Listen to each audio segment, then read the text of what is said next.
Tenoch, gracias por la entrevista. Vamos a hablar de Madres. Madres es este nuevo largometraje de Blumhouse que se está viendo ya a través de Amazon Prime Video. Tienes un papel importante ahí.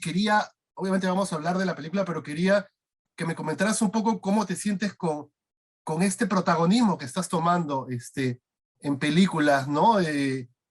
Has estado en Hollywood desde hace ya tiempo, pero últimamente estás como más a la delantera, has hecho The Forever Purge, eh, tienes Madres, viene Hijo de Monarcas, hay otra cosa por ahí que de lo que no vamos a hablar, pero, estás, como te digo, durante ya buen tiempo, ¿no? Involucrado en películas de aquí, pero ahora como que está tomando un poco más de fuerza, digamos, tu presencia. ¿Cómo has sentido que se ha dado ese proceso? Yo creo que el mercado en Estados Unidos es un mercado muy competitivo. Hay muchísimos sectores de gran talento, de gran talante, que están en Estados Unidos, son completamente bilingües, por ejemplo, entienden perfectamente la cultura, porque creo que también tiene que ver con eso, ¿no? Tiene que ver con los aspectos culturales.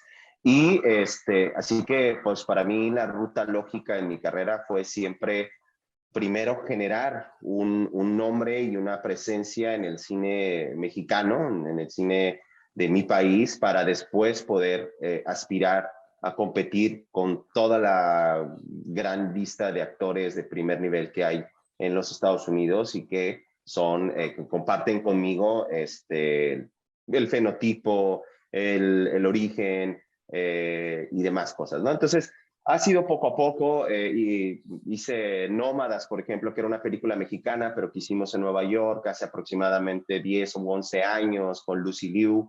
Después pasó algún tiempo, hice Get the Gringo con Mel Gibson. Después han venido diferentes proyectos, algunas series y demás.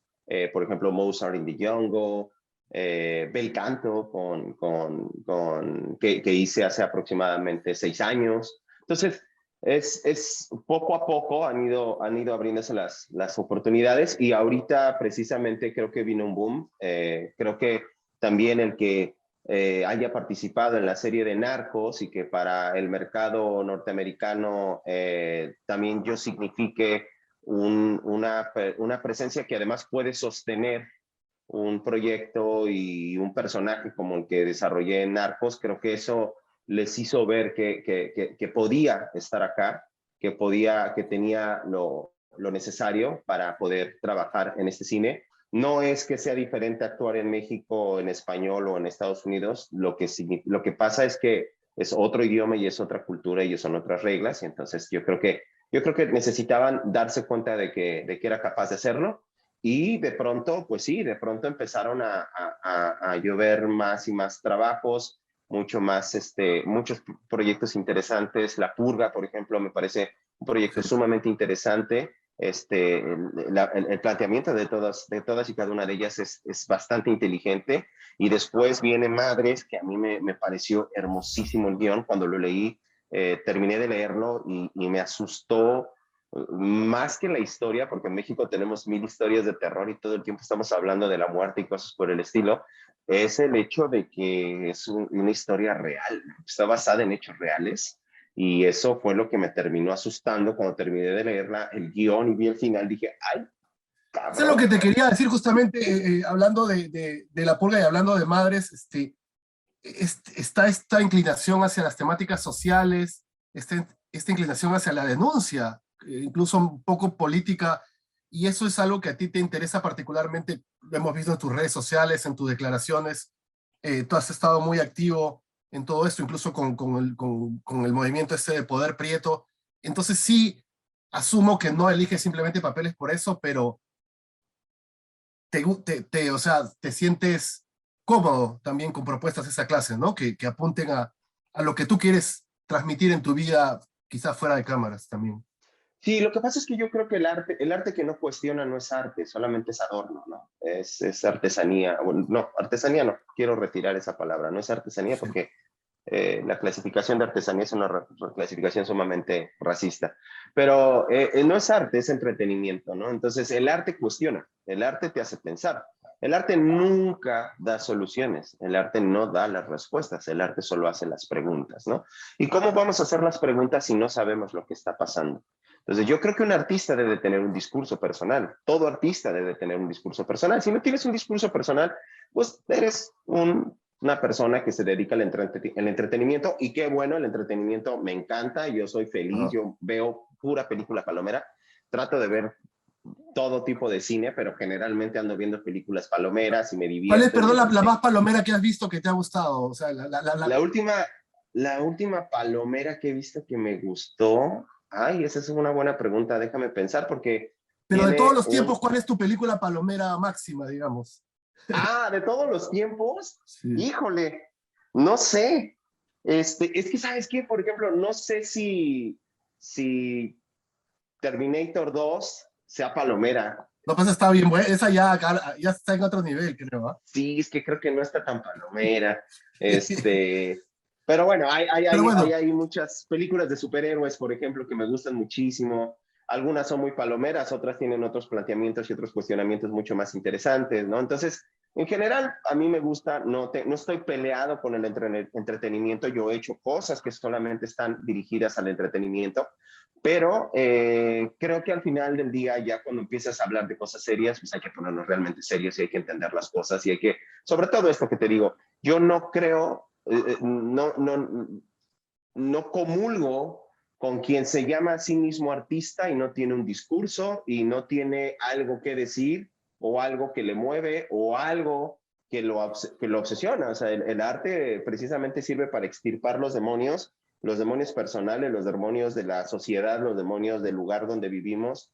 Y si no cumple con esas expectativas, a mí es un arte en el que no me interesa tanto. Lo he hecho, pero prefiero proyectos que planteen interrogantes y que nos cuestionen. y justamente Madres tiene, como dices, está inspirado en hechos reales sobre, relacionados a abuso contra trabajadores agrícolas, porque se desarrolla en una locación agrícola de California. Tiene el director y la guionista, creo que son mexicoamericanos, por lo menos la segunda Uh-huh. deben ser mexicoamericanos. Está por ahí el Pidia Carrillo, que es una leyenda también de la actuación mexicana. Eh, como que es una historia de terror, pero toca mucha base con temáticas latinas, sobre todo temáticas que todavía no han sido completamente resueltas, ¿no? Entonces eso le da un punch ahí muy particular, que también tiene que ver con Blumhouse, ¿no? Con el estilo de... Exacto. Sí, porque el contexto es importante. Ahora, aquí, ojo, para toda la gente, no crea que van a ver una película así súper clavada y no es un No. documental ni nada por el estilo. Es una película muy entretenida, muy divertida. Bueno, si es que el terror es divertido, Sí, pero bueno, que entiendan a es qué me divertido. refiero. Sí. pero siempre hay un contexto, ¿no? Entonces el contexto es dónde va a suceder la historia. Y esta película tiene un contexto muy claro y sin ese contexto la historia no tendría sentido. Entonces, sin el contexto no tiene sentido la historia. Pero no se trata del contexto, porque no es un documental, se trata de estos personajes que están en una situación donde se les aparecen los espantos y bueno, tienen ahí sus vicisitudes y ya la gente los verá y se dará cuenta de que, a qué me refiero y sustos, por sustos no paramos, ¿no? ¿Dónde? Pero sí que lo que sucede alrededor, yo creo que mucha gente, sobre todo en los Estados Unidos, se sentirá muy identificada y creo que por ahí vamos la historia va a conectar no nada más desde el terror y lo que sea, sino creo que también les va a resonar en mucho de sus historias personales o familiares históricas, ¿no? ¿Dónde se hizo? ¿Dónde se filmó? ¿Se grabó? Como no, por cuestiones de pandemia y demás, era complicado estar en Los Ángeles, nos movimos a Nueva Orleans. Estuvimos en Nueva Orleans como base y en los alrededores. Por allá lo hicimos, porque además de por cuestiones pandemia y demás, lo real es que estas locaciones en Nueva Orleans se parecen mucho al pueblo que se está recreando. O sea, es como si se hubieran quedado congeladas en el tiempo. Entonces, también es que se parece físicamente al espacio que necesitábamos. ¿Es un pueblo específico, real? Sí, bueno, ¿Es al fueron, estilo del pueblo? Ah, sí, sí, fueron, ajá, justo, justo. O sea, tenía lo que se necesitaba porque si bien los hechos reales sucedieron en la década de los 20, si mal no recuerdo, 20, ok. 30, no, perdón, en los 40, fue en los La 40. película ocurre en los 70, sí, claro. La película, la historia sucede en los 70, entonces teníamos que buscar algo, pueblos que parecieran de los 70, que pudiéramos además Ah, tener ok. la libertad de poder cerrar calles tranquilamente y poder trabajar sin mayores problemas. Y la gente por acá, en Nuevo Orleans, la gente es súper, súper cálida, les emociona mucho que anden filmando. Sí. No sé si en California, si en Los Ángeles están tan emocionados de tener películas después de tantos años, pero por allá sí y nos trataron de lujo. Hay algo interesante también en la película sobre el tema cultural y bilingüe. El personaje de Adriana Guerra, que es el que interpreta a tu esposa, sufre prejuicios por parte de la comunidad agrícola por no saber hablar bien el español. Se explica por qué no lo habla, que eso es algo que sucede con mucha gente aquí Muchísimo. en Estados Unidos, mientras que el tuyo tiene recién 5 años en Estados Unidos y sí, sí se puede comunicar bien en el idioma, ¿no? Interesante también eso le da más profundidad. Y también me interesa para que me comentes un poco cómo ha sido tu proceso con el inglés, porque no es lo mismo participar en películas en papeles pequeños que participar ya como protagonista y tener que hablarlo más, ¿no? Sí, claro. Sí, no, pues bueno, eso que le sucede al personaje, a los dos personajes, es algo que sucede en todos lados. O sea, por eso es importante, por eso fue fundamental que tanto guionistas como dirección fuera gente mexicoamericana, porque solamente ellos lo entienden. Ellos entienden lo que es tener que negar tu origen y no hablar el idioma de tus padres para poder encajar en una nueva sociedad. También entienden lo que es que tus padres te prohíban hablar su lengua porque quieren asimilarse a la nueva sociedad, porque obviamente cuando eres racializado y sobre ti cae todo el estigma y todo el racismo de una sociedad, lo que quieres es parecer a los que te oprimen, ¿no? Entonces vas a hablar el idioma de los que te oprimen, pues para que tengas alguna chance, porque si no, no vas a crecer en términos económicos, o sea, no vas a tener una mejor vida, que es exactamente lo que pasa en América Latina con los indígenas, ¿no? Lo que sucede en México es que quien no habla español y habla una lengua indígena será discriminado, no va a tener trabajo. Incluso las demandas ante el Ministerio Público hasta hace poquitos años se tenían que hacer en español y si la persona no hablaba español probablemente terminaba en la cárcel. Bueno, no probablemente, en el 99% de los casos terminaba en la cárcel aunque no fuera culpable porque no podía hablar. Entonces, en español, y sucede lo mismo en Estados Unidos, guardadas las distancias y las proporciones, pero es un proceso similar. Entonces, a mí me parece bien interesante que estos dos personajes tienen este encontronazo, porque si bien se aman y se llevan muy bien, de todos modos tienen el encontronazo de dos posturas, de dos visiones, de dos maneras de entender y de vivir la vida, a pesar de tener la misma herencia, no la ejercen de la misma manera y entonces se vuelve complicado. A mí personalmente me gustó mucho ese toque, esos elementos, como bien dices, son muchos elementos que le van dando profundidad.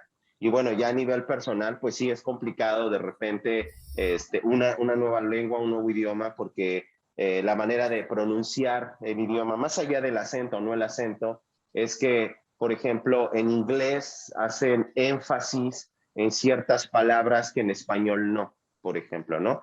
Y particularmente el español de México, que es un español muy plano, digamos, como que hacemos pocas inflexiones de voz, generalmente Ah, dicen los extranjeros que cuando nos oyen hablar español parece que es una palabra grandototototota, y no, en realidad son un montón de palabras, pero las lanzamos así. En el inglés no, en el inglés se va cortando el discurso, se van haciendo acentos en otros lugares, entonces si tú quieres dar a entender un mensaje, pero no lo estás pronunciando, y no me refiero a la pronunciación de la palabra, sino acentuándolo donde va, pues quien te está escuchando no lo va a entender exactamente, no va a entender de qué demonios estás hablando. Entonces, esas cosas, entender esas cosas de pronto en una nueva lengua pues sí es bastante complicado, muy divertido, es cansado, sí, pero también es muy divertido. También para mí es como, órale, es como enfrentarme a pues sí, aprender a hacer una cosa desde cero prácticamente y la verdad me la estoy pasando muy bien actuando en inglés, entendiendo y desarrollando también otras habilidades, porque obviamente en español, pues yo tenía ya cierto, pues sí, como cierta facilidad, que ahora en inglés es, no, chavo, otra vez de cero y empezar de nuevo. Y la verdad, a mis 40 años me viene muy bien. Bueno, Tenoch, muchas gracias. Te entendemos completamente. A ver con qué nos sorprendes en las próximas semanas o meses. Exacto. Sabemos que va a ser algo bueno, que estés muy bien. Y nada, Gracias, cuídate buen mucho. trabajo, man.